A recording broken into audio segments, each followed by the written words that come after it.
We know that few years back, there was a political gimmick. The Babri Masjid and Ram Janmabhoomi issue. You know, Babri Masjid, Ram Janmabhoomi issue in Ayodhya. I would like to know how many of us Muslims and Hindus knew about Babri Masjid and Ram Janmabhoomi before the politicians made it a gimmick. How many of us knew? I had never heard of this Babri Masjid. And when I asked the common Hindu, he had never heard of this. Only after the politicians made it a political gimmick, people knew about it. And we know on the 6th of December 1992, they wanted to have a big procession, a gathering at this site. The Supreme Court had explicitly said that no gathering anywhere close to the disputed site. A group of politicians, they make it a political gimmick of Ram Janmabhoomi issue and the Babri Masjid issue. They want to gather on 6th of December. The ruling politicians know very well that they have the Supreme Court backing. They could have easily stopped the gathering, easily. But then they think, if I stop, I may lose vote. So they let the gathering take place. The gathering takes place, and then they say, spontaneously, the thousands of car sevas gathered there. Spontaneously, the Babri Masjid was destroyed, spontaneously. You know, there was live recording on the various satellite channels.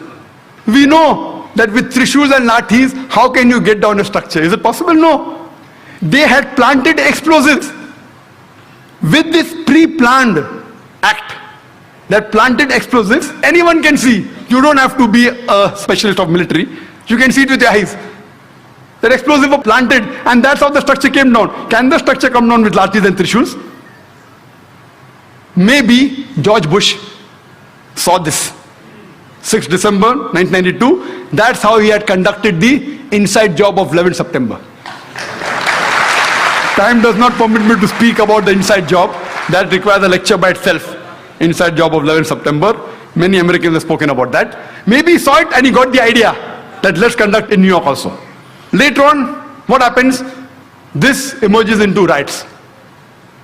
Throughout the country, there were riots. It is the largest riot after partition in the whole country, where tens of thousands of innocent human beings were killed, mainly Muslims. Who's to blame? The innocent Indians.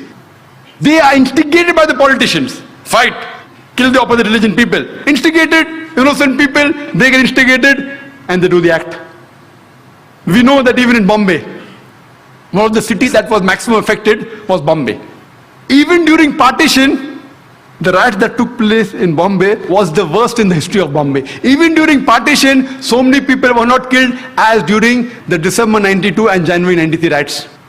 The police, if they wanted, they could have easily prevented the riot, very easy. With the backing of the reserve police, with the backing of the military, easily they could have done it, but they did not do it. Most of them were silent spectators. Some were good, they tried, but they were in a minority. Majority were silent spectators, some were party to it.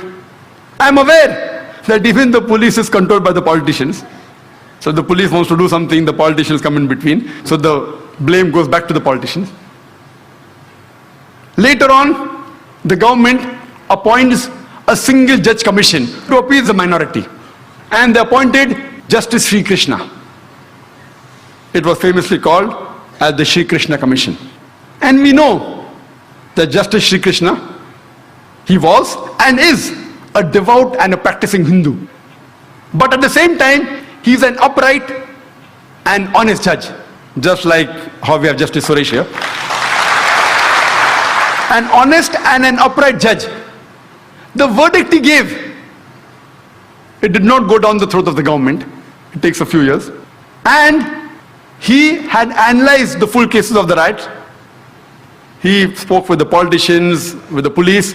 Individually, he visited 26 police stations, analyzed the records, spoke with the police officer, junior and senior, spoke with the victims, spoke with the media, and after a great deal of research, he presented, we have this damning verdict of Sri Krishna Commission. He even gave suggestions, how can we prevent these riots? But, it takes time. By the time this happened, the government says bygones are bygones. Because they know if they implement the report, they are afraid that they will lose the vote bank. At that time, to appease the minority, they appointed the commission. How many commissions? I don't know. I don't know how many commissions have been implemented. I think Justice Suresh can tell. How many commissions that they appoint have really been implemented in India? How many? So here we know it is a delaying tactics. The innocent Indians, especially the Muslim victims, we have faith in the judiciary system of India. If the politicians betray us, if our other citizen fellow members betray us, if the police betrays us, in this country, we have yet faith in the judiciary system. And we know that finally, most of the innocent people, whether they are arrested, etc., they are finally released. But the damage done to them, it cannot be undone. Later on, we come to know, after a couple of months, on 12th of March 1993, there was a series of 13 bomb blasts in Bombay, in which more than 250 innocent citizens of Bombay were killed. More than 250 innocent human beings were killed. And more than 700 human beings were injured. The opposition said, oh, planned everything. Justice Shri Krishna said, it was not meticulously planned, it was a retaliation. More than 1,500 innocent Muslims killed in riots in Bombay. More than 1,500 innocent Muslims during the Bombay riots of December 92 and January 93 were killed. It was a retaliation.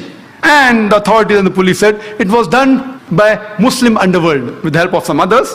That's how the bomb blast took place. And they say, all of them agreed, even the police commissioner, they agreed that it was a retaliation to what had happened in Bombay.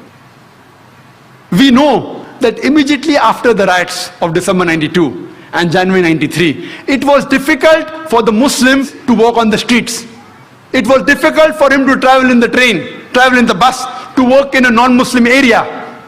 They were looked down upon, they were ridiculed. Immediately after 12th March 93 bomb blast, those scenario changes. Most of the Muslims, they know that killing innocent people is prohibited. Yet, they had a soft corner for these people who did the bomb blast. They were happy internally. In Islam, two wrongs don't make a right. Islam condemns this act. Killing innocent human being is to be condemned. You cannot kill innocent human being if somebody else has done injustice to you. You can't kill a third person even if you belong to the same community. Islam prohibits that. Whoever did it, whether Muslims or non-Muslims, whoever killed more than 250 innocent human beings on 12th March 1993, Islam condemns it. Most of the Muslims knew that killing innocent people is haram, it is prohibited, yet they were internally happy. But you cannot use wrong means to reach a right goal. You cannot. Islam does not permit that you use the wrong method to reach a right goal. There cannot be any justification.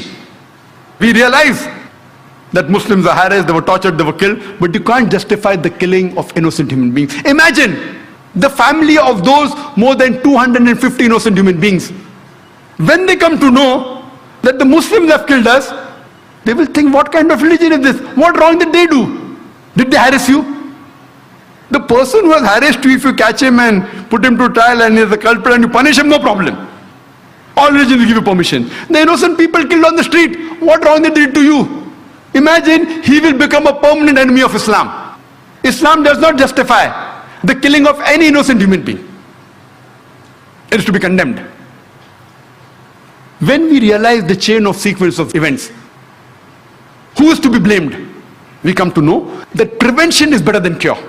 Who is to be blamed? When we see the sequence of events, we come to know that if the opposition politicians, the politician from the opposition party, if they would not have used Babri Masjid and Ram Janmabhoomi issue as a political plank, the Bombay bomb blast in 93 wouldn't have taken place.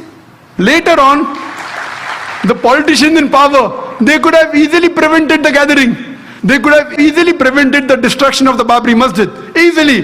They had the Supreme Court verdict. They had the military, they had the police, but they were afraid that if we do it, we'll lose vote bank, so they let the destruction take place. Second people responsible are the politicians in power. Third people, the innocent Indians, they are instigated against the minority. And they involve in killing of thousands of innocent Muslims. They are too responsible. But they are innocent people. Fourth people responsible is the police.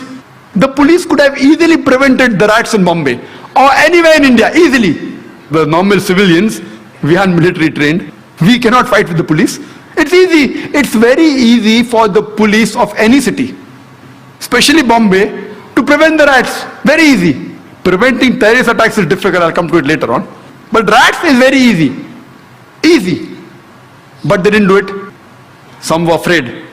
There were a few who went out of the way and helped the innocent victims. But the majority were silent spectators. Some even were party to it. Some who were silent spectators, they were afraid that if we went against the politician, we would have been transferred. They too are to be blamed. Fourth people to be blamed are the police. Fifth, last but not the least, the people who committed the bomb blast. Islam does not give permission to use wrong means to reach the right goal. All five categories are to be equally blamed. If you want to stop terrorist attacks, go to the root cause. Stop the injustice. Stop the wrong done to a particular group of people and terrorism will stop.